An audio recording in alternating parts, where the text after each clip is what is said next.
What's going on, everybody? I'm Sage, bringing just another quick little update into the Feral Druid in Dragonflight on beta. They just released Mythic Plus again for the weekend, and they added one more dungeon that we get to test, the Agathar Academy, um, which is one of the new dungeons that we're going to get, as well as the previous two dungeons, the Ruby Life Pool and the Azure Vaults that we previously tested last weekend, as well as the new Thundering affix, their remade Thundering affix, and then there's a couple of things that are data mined that are interesting, and I'm going to speculate on them as how cool they could be for feral druids in the future, as well as just a couple things that I've been messing around with and testing that I think are pretty cool. That I'll just give little hints at for those feral druid team that's out there. If you guys are looking to amp up some of that damage. So the very first thing I want to go over is the build that I've been using and messing around with. So previously in Mythic Plus, I was using the Adaptive Swarm build, where you just put 2 points inside Adaptive Swarm by just going kind of pretty much down the center and grabbing up Adaptive Swarm. So you would come down here and you get Survival Instincts, Frantic Momentum, and then you'd be able to go on the sides without having to grab a full Carnivorous Instincts or full Cat Curiosity. However, as you can see, I changed it up slightly, well, not slightly, I just pretty much took out Adaptive Swarm, but then I also took off the center. Where we're not playing Convoke. And I've had this discussion already in my previous videos about Convoke being for lower keys or things that are dying super fast. But in higher keys, it's definitely going to be a different build. And the reason why I decided to try to jump off of the Adaptive Swarm train is because Adaptive Swarm is very noticeable when it leaps onto. When you have it multiplying several times, right, and then you have it leaping off of your party onto a party that, or onto the bad guys with full bleeds on all of them, like you can notice that damage impact and it ramps up. However, uh, Adaptive Swarm itself is just a single target ability that you place on once you get all your bleeds on, and then after that it's just jumping around and leaping around, right? And you can track it, and you can min-max it, especially on single target, because if it's leaping off of your party on ads, and you have the button ready to press, then you can let it fully tick off of its jump and then reapply it, and it'll just give you a full duration again. So there is some min-maxy stuff you can do, but there's a lot of RNG with it too, as far as how much it leaps, if the group dies, if somebody dies with it on them, so on and so forth. If the mod that you end up putting it on first ends up dying super fast, and obviously you can control that one a little bit by just not placing it on one of these lesser ads inside the group. But it was just like you're in AoE and there's so many mobs, especially with how tanks are pulling. There's so many mobs that pressing a single target GCD feels weird for me inside that environment. And going with this route, like there was things that we lost out on previously.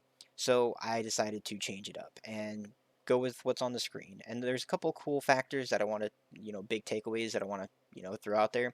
One is that Raging Fury is definitely, I would say, in my opinion, the go-to, especially with having the double stack of Carnivorous Instincts, because then your Tiger's Fury gives 27% increased damage to everything. That's just flat baseline all of your damage. And with Raging Fury, it's up all of the time. Pretty much 100% of the time. You get so much between your resets as well as just chain pulling and being able to get combo point generation, especially with decent stats. Because I'm rocking some crafted gear as well as on the PvP vendor. They put the elite PvP sets. So if you're between those two, you have relatively good stats across the board.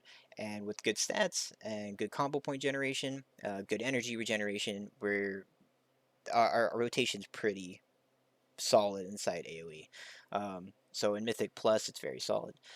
So I would 100% go with Raging Fury at the beginning of the expansion. Probably Tiger's Tenacity, just because we're going to be lacking a little bit of that crit at the very start, and then you're going to swap over. It's kind of like the Convoke build. Convoke build probably at the start, and then swap over. So Convoke and Tiger's Tenacity, and then swap over to Raging Fury and either Adaptive Swarm or this build. This build gives you the 2 Carnivorous Instincts, like I said, 27%, as well as over here, like you're taking 2 points from Frantic Momentum, which is your haste and kind of energy regen that you're forced to take if you come down the center, and getting Cat's Curiosity, which is, in my opinion, just better. as far as energy regeneration, as well as we got to jump into 2 points of tireless energy. So you're getting resets, you have a much larger energy pool, you're getting 20% energy regeneration, as well as all of your procs from Moment of Clarity are just going to give you that much energy. So this is definitely far better than this, in my opinion, as far as energy regeneration. This one does give you haste, so it does assist with trying to get to that breakpoint, that first breakpoint that gives you an extra tick on your bleeds. But getting an extra tick on our bleeds, like the more that I play and the more that we're playing like tear open wounds and refreshing our bleeds and stuff, it doesn't seem that necessary to get an additional tick. Unless you're able to, like within 4 seconds or so, get an additional tick, which is unlikely. You'd be able to get an additional tick over the full duration. So we'll have to see on that, right? But having some haste is still good, but having this energy, it definitely feels phenomenal inside keys. Circling Life and Death is not an option, I would say, in AoE. Like, this is 100% needed. This is just making all of your damage happen faster, which in Mythic Plus, the faster your damage, the better. And then Apex Predator Craving, and I'll say that for one of the commenters, Craving, um, that obviously mandatory. And Rip and Tear is still 100% mandatory now. Vein Ripper, I don't actually know where we're going to use it, because this is actually apparently beating it, even in my testing, in single target. So we'll have to see. This makes it easier, a little bit, but not much. And yeah, so I just want to go over the build I was playing. I have 1 point to play with. So you could go in adaptive swarm. Initially, I did take the initial adaptive swarm, but if you're not getting AoE adaptive swarm, then the single target, especially since single target fights don't last all that long, it's definitely not, in my opinion, the best single target button to press, right?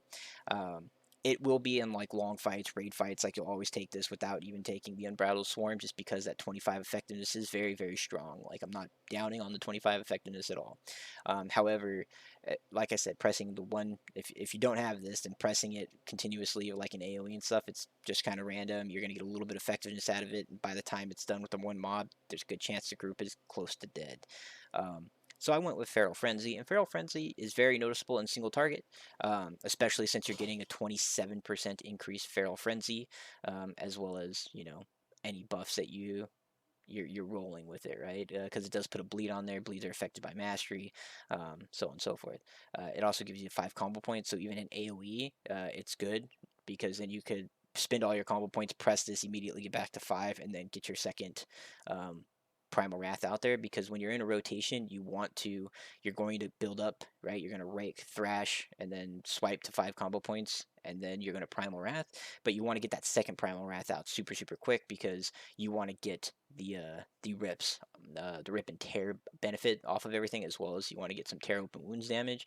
So you want to do that very, very quickly, and this allows you to do that while gaining some burst damage, as well as once the pack starts dying down, obviously overall AoE damage dies down, and there's normally one, chunky Chad ad inside the group, and this helps keep your damage up, as well as it's good for boss damage, right? Especially like getting some of that burst damage at the beginning of a fights and stuff, getting a little bit of increased burst on ads. So I elected to select this, and that could change, but really that's going to depend on anything that changes in our tree, which is one of the other things I want to talk about. So this is currently what I'm playing with. However, this is very likely to change because of some news that we got.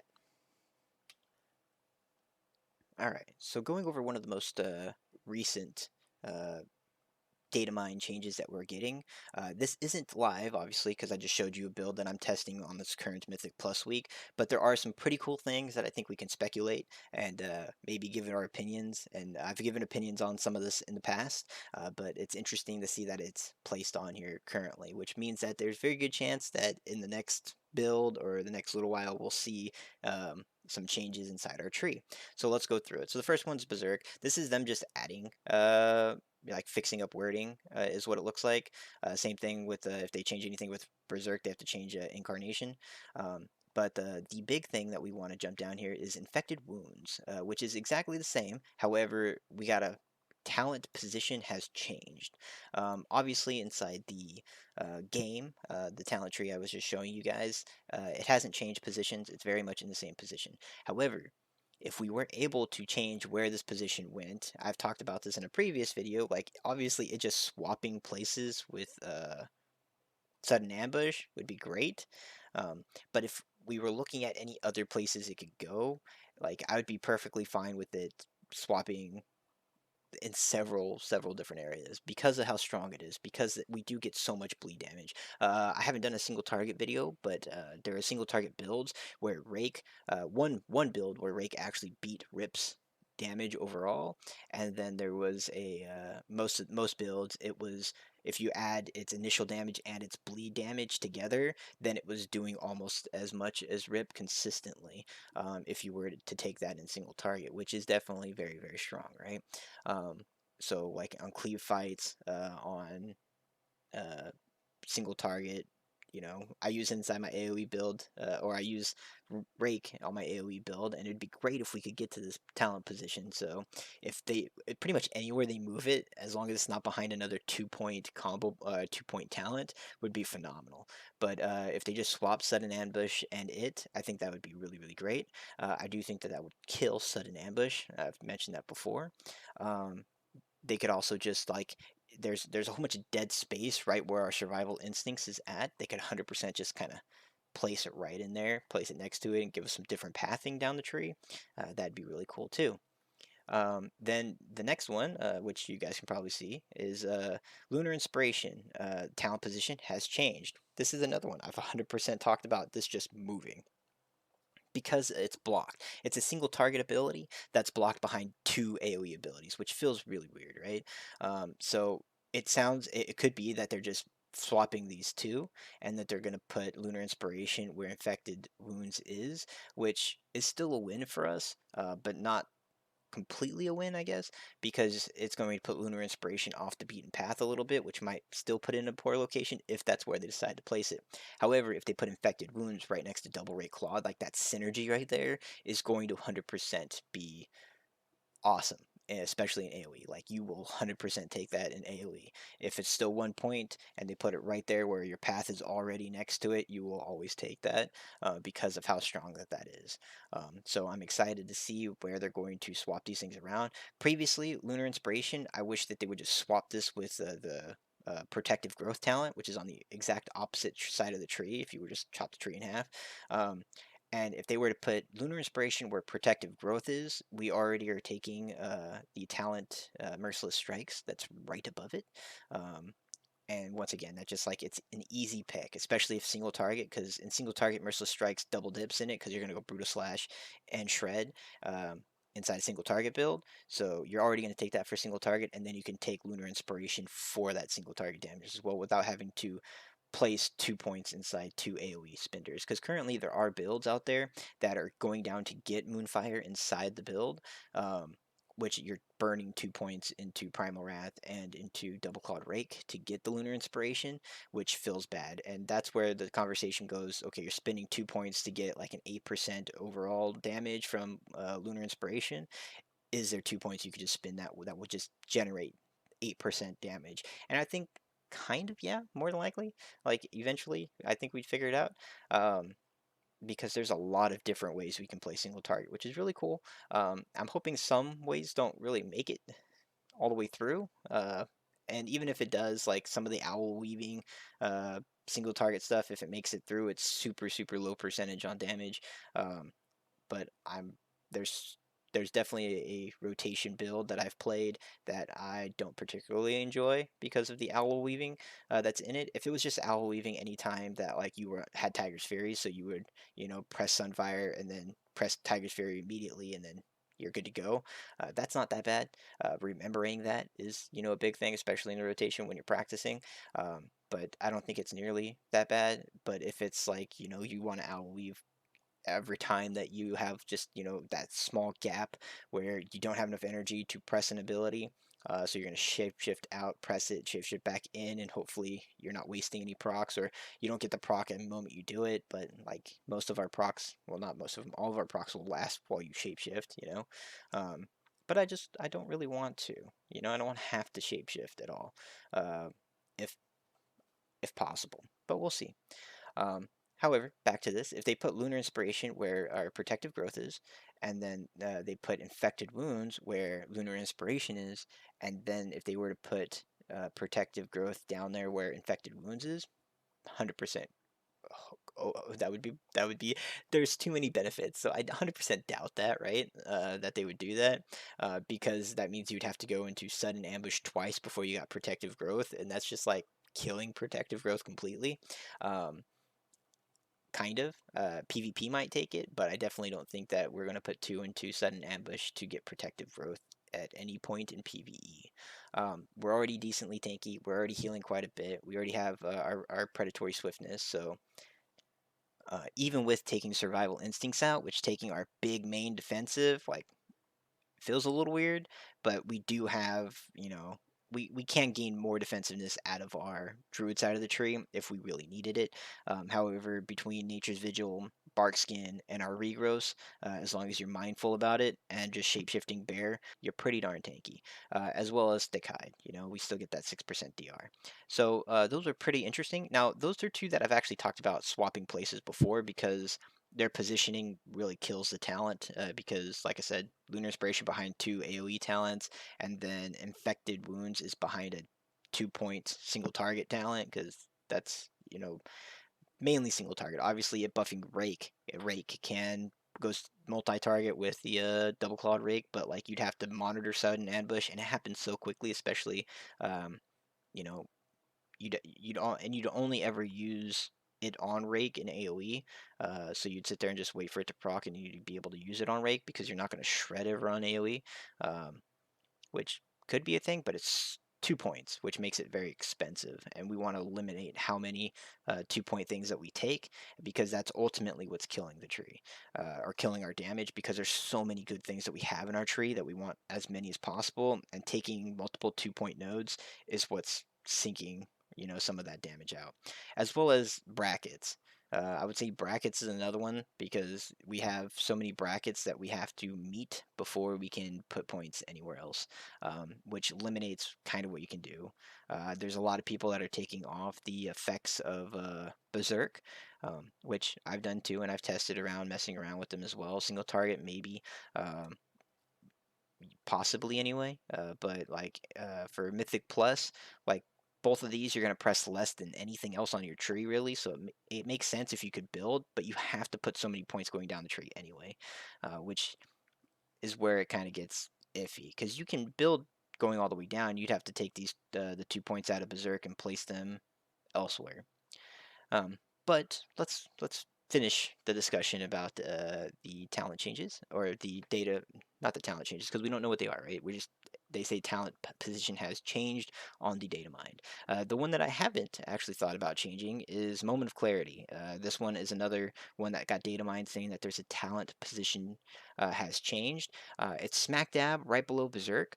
It's super strong talent because it works very, very, very well with our Omen of Clarity, giving you 50% more free cast and then being able to accumulate those charges up as well as just increasing your damage by your main uh, combo point generating abilities, which Shred, Thrash, and Swipe, which is just very good. It's a very powerful talent just in general, right? Because it's giving you energy regeneration because of those free things and it's just giving you damage. So um, it'll be interesting to see where they place this. Now, do I think that they'll swap this with any of the other talents? Probably not, unless they think it's powerful enough that they want you to sink into sudden ambush to get it, which would feel bad. Like, that would feel bad. So I'm assuming that they're not going to do that because it would feel bad for them to place it over there. And I think that they're not looking to anger people, right? They're trying to make things better, seem more fluid. So it's going to be interesting to see where they place this. Because I kind of like where it's at just because of the points. But they could put it in a place that's perfectly uh, fine. I don't want to say harmless, but that's still in a good position. You're still probably going to take this no matter where they place it on the tree. Um, Infected wounds for that rake it damage. It really depends on where they place it, and then Lunar Inspiration. Once again, where they place it, it's going to depend on if you select those ones for PVE content. Um, as well as what type of PvE content we're doing.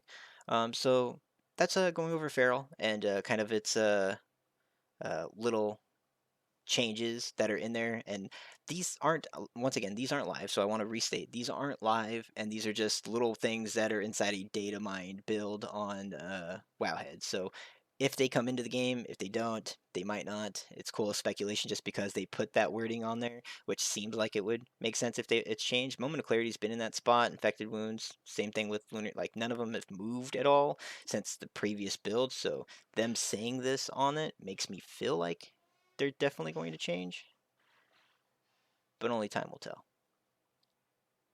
All right. The last thing I really want to talk about as far as like builds or anything like that is trinkets. I've come in to acquire some interesting trinkets that are neat, right? One of them is the Dark Moon deck Inferno. It just sends a big fireball out. Obviously the higher card in the deck, the more damage it does, which is good kind of burst damage. But the one that I actually want to talk about is going to be this Algeth Algathar's puzzle box, which is out of the newest dungeon. That we're able to test, and it gives a good amount of agility. But then, if you solve the puzzle, it increases your mastery by 3,356 for 20 seconds on a 3-minute cooldown. So this ability, the solving the puzzle is actually just a channel. Like you're just going to cast. It's not even a channel. It's just a cast, right? It's very short cast. So it's weird because you're gonna sit there and cast it before like you do a big pull or something, which is a little weird because you got to stand still to cast it. But it's giving you a ton of that mastery, and since we're so bleed heavy and our masteries directly are affecting all of our bleed damage, as well as our finishers, like it's super strong. Um, Even if you're not tying it in with Berserk, which I would recommend tying it with Berserk if you're going to do like the massive pull of the dungeon, you're going to get so much damage from this.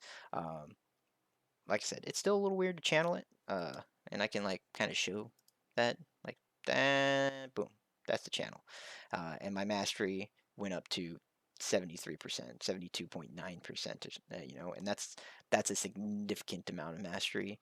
Um, and damage. That's a lot of damage increase for 20 seconds. So that's big burst on a whatever the biggest damaging I would say AoE mob is. Obviously, it's still good for single target too, because most of our damage is still coming from bleeds and finishers, which mastery is just increasing all of that.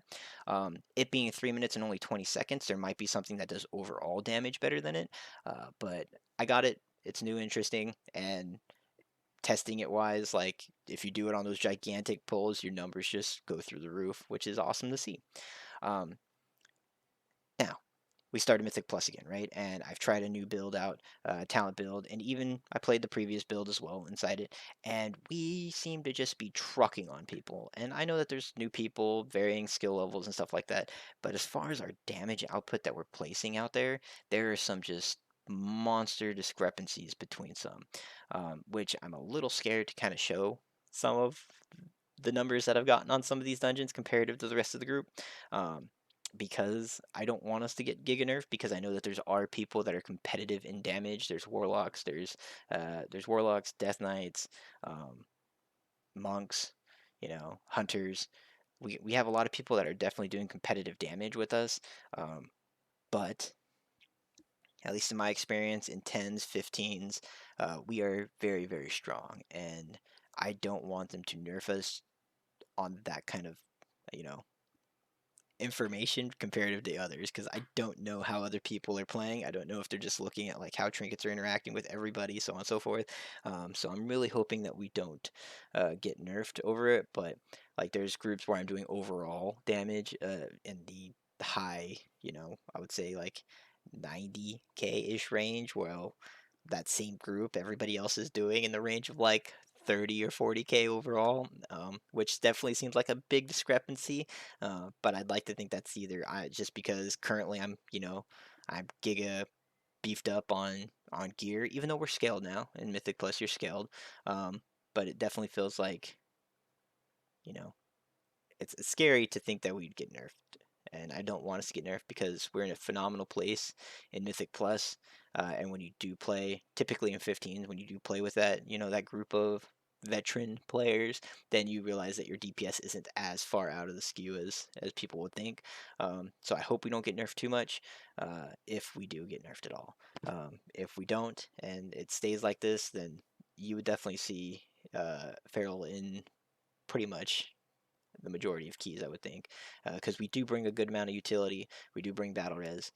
We do bring a buff now too. So and just so much survivability as well as just damage all over the place. So um, if things stay the way they are, I could definitely see Feral inside Meta Mythic Plus currently, um, but we have to wait and see.